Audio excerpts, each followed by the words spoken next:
ചട്ടമ്പി സ്വാമികളുടെ എത്രാമത് ജന്മവാർഷികമാണ് 2024 ആചരിക്കുന്നത്? 171ാമത്തെ ജന്മവാർഷികം. സർക്കാർ ജീവനക്കാർക്ക് അടിസ്ഥാന ശമ്പളത്തിൻ്റെ പകുതി പെൻഷനായി ലഭിക്കുന്ന ഏകീകൃത പെൻഷൻ പദ്ധതിയാണ് UPS.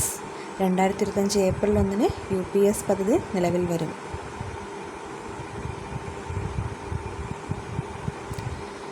കുടുംബശ്രീ ജില്ലാ മിഷൻ്റെ കീഴിലുള്ള സ്നേഹിത ജെൻഡർ ഹെൽപ്പ് ഡെസ്കിൻ്റെ ആഭിമുഖ്യത്തിൽ ഗോത്രമേഖലയുടെ വികസനം ലക്ഷ്യമിട്ടുള്ള പദ്ധതി പ്രകൃതിയോടൊപ്പം പദ്ധതി.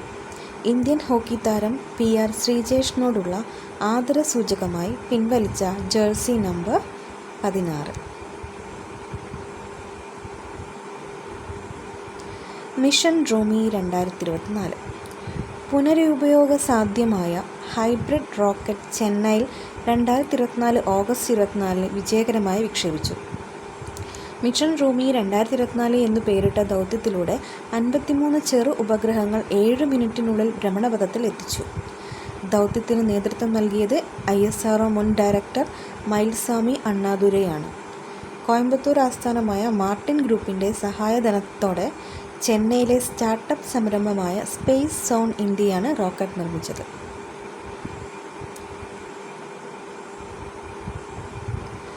ഇന്ത്യയിലെ ആദ്യത്തെ 3D കാത്ത് ലാബ് SP മെഡിഫോർട്ടിൽ പ്രവർത്തനം ആരംഭിച്ചു.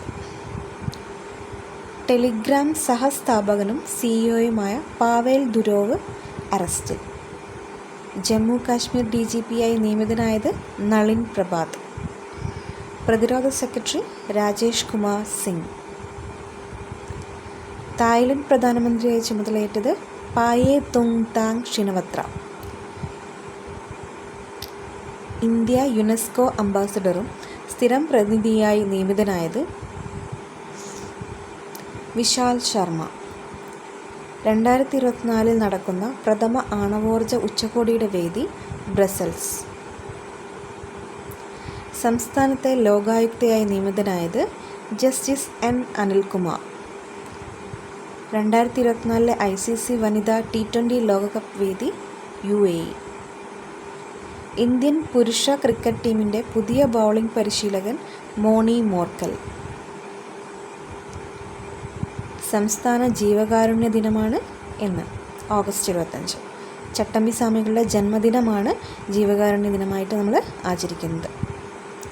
പാരീസ് 2024 പാരാലിമ്പിക്സ് ഗെയിംസിനുള്ള ഇന്ത്യൻ സംഘത്തിൻ്റെ ഷെഫ് ഡി മിഷൻ ആയി നിയമിതനായത് സത്യപ്രകാശ് സാങ്വാൻ.